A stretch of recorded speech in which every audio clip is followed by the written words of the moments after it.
incorruptible body. Human si Jesus na banaw, nagpakita pa siya sa iyang mga tinunan for 40 days. Mao itong gitawag o glorified body.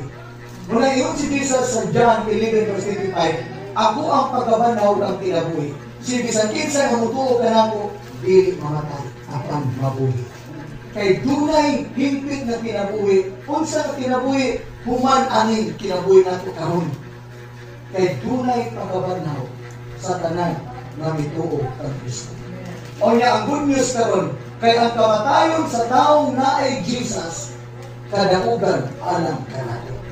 Last na verse sa Philippians 1 verse 21. Si Pablo mismo nagsulti, for to me to live is Christ, and to die is gain.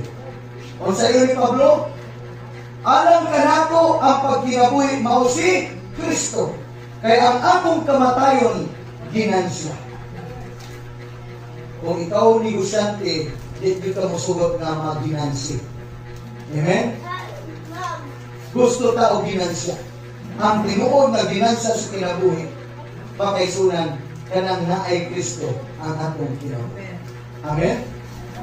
Abot man nato ang kamatayon, pero in the Bible, kung ang imong kinabuhi ka kang Kristo, moabot man rin imong kamatayon, ang kamatayon mooy imong ginansya. Kanina yung kamatayon ng tatay, sa Bible, mo ang itawag o ginansya. Kadaugan. Amen? Sa tawanon nato pagbati, sakit, mingawon magita. Pero makaisunan, gihap sa Diyos, mo niya ang kadaugan, graduation. Kung matod pa po nila, pag hindot magiging pastor, kung mamatay ka, impas man ang tanang utang. Huwag na may maningil.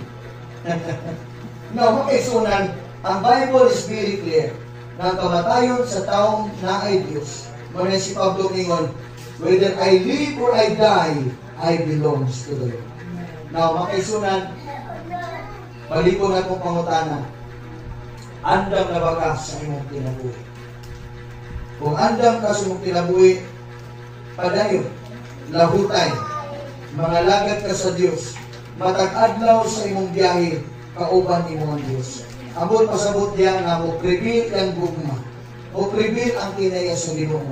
Bisan pag-ayuhon kag away, makatunan nimo ang pagpahilo.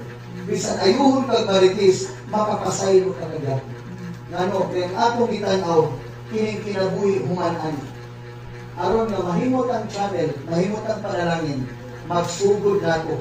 So ang sikreto nato karon, magkinabuhi ka na uban si Kristo. Ang yang pulong mo'y manggahom nato,